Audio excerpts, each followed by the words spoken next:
Hello, everybody, and welcome to Couch Football presented by Oh For Heaven's Sake. Today, we're going to be talking about the Vikings season schedule and just basically predicting their win-loss tie record throughout the year.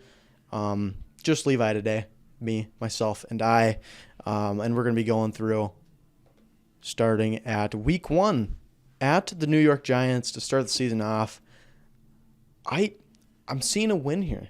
It's an away game, admittedly. It's not the easiest thing in the world, but it's a noon game at the Giants. Giants are kind of a small fish. Not really anything intimidating in my opinion. I think we get the job done no matter who our quarterback is. Week 2. All right, San Francisco 49ers. Yeah, we're going to lose that one. I might want to just mark that up. 49ers, we beat them last year. However, man, our team's a little bit different this year.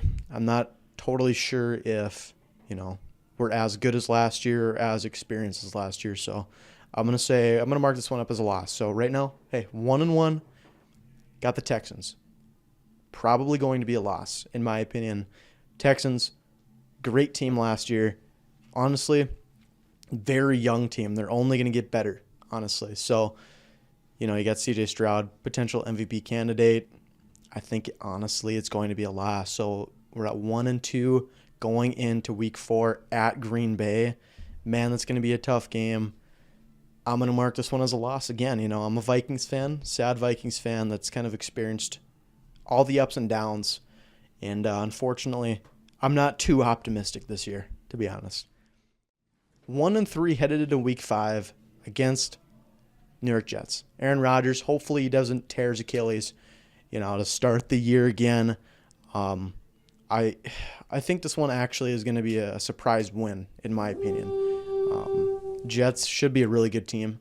However, obviously, some games don't go as planned, and you can't correctly predict everything. I think there's always going to be a couple games that are like, how did this team win? And I think it's going to be a game like that. Going into the bye week, 2-3, looking okay. Under 500. However, we have an early bye, week 6, and we can kind of just recuperate and decide what we want to do going forward. Week 7, the Lions. Home game.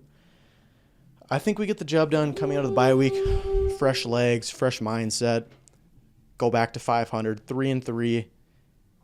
Lions, good team. However, it's a home game. Maybe our team is finding their stride in the middle of the season. Los Angeles Rams, away game. I think it's going to be a win. Aaron Donald's retired now. Not too afraid of their defense. Offensive, wise, they do have Puka Nacua, Cooper Kupp.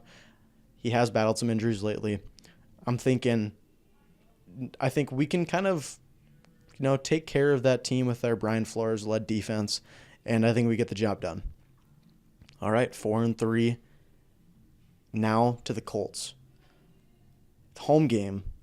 I think we lose. I think the Colts are actually going to be one of those surprising teams this year, in my opinion.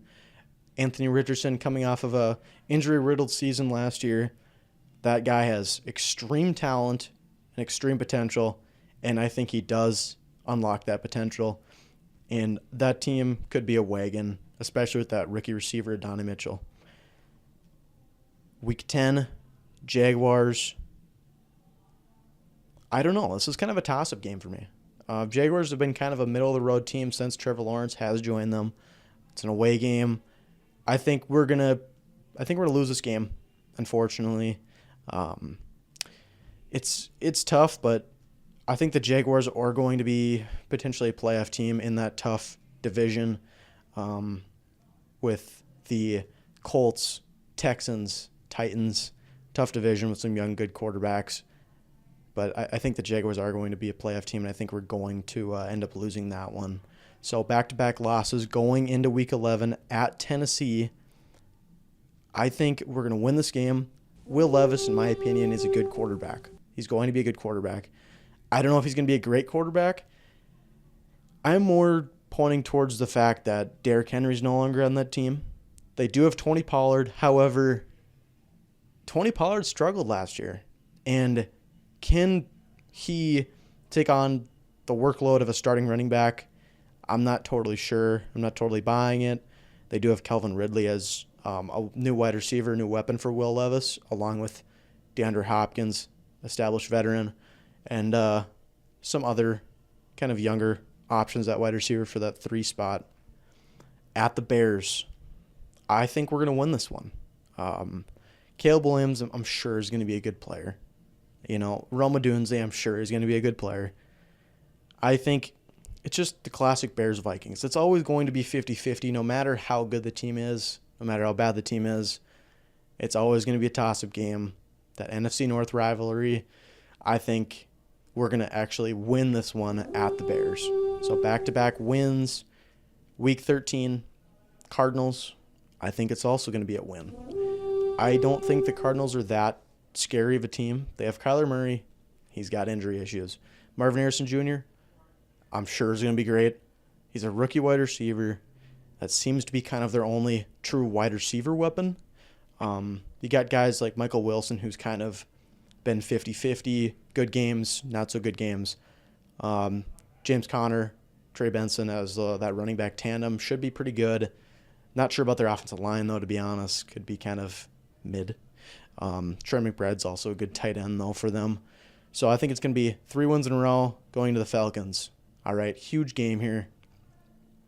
Kirk Cousins, reunion game, revenge game potentially. I think the Falcons are going to take the win. And it is a home game, but I think the Falcons have a good squad. They do have extreme weapons. You got Bijan Robinson, you got Drake London, Kyle Pitts, 3 extreme level weapons. Darnell Mooney, underrated signing this year from the Bears. Very good wide receiver. Kirk Cousins, established quarterback. And, of course, that defense is kind of iffy, but not the worst in the league, so I think they are going to get the win. Home game versus the Bears, I think we're going to lose this one. It's just kind of a toss-up. So, just like I said earlier, Bears-Vikings games always 50-50 for the most part. I think it's going to be a split series, so I think we're going to lose this one. Going into Week 16, 7-7 at 500 at the Seattle Seahawks. Could be a really tough one. Could be a really tough game. I'm not too afraid of Geno Smith as their quarterback. At this point of the year, you have to question, is J.J. McCarthy playing? Is Sam Darnold playing? It's going to be the battle of the mid, to be honest here. I think at the Seahawks, tough place to play. I think we're going to lose that one. 7-8, tough. Probably not going to make the playoffs at 7-8 already, but Green Bay Packers, Detroit Lions finish off the year. Week 17, home versus the Packers. I think we are going to lose this one. I think both the Packers are going to win both games. I feel like in the NFC North, there's always going to be that, you win both games kind of every once in a while. The Packers typically split with the Vikings. However, I think this is going to be the year. Jordan Love, very, very impressive year last year. Got better throughout the year, and I'm assuming that's only going to continue this year. They have very, very good weapons, and just got Josh Jacobs. I mean, serious talent. And then Week 18, 7-9 against the Lions. I think we're going to win this one because I think my prediction is the Lions are going to be sitting starters, or maybe not necessarily playing their top players, just strictly because they're probably already guaranteed in the playoffs.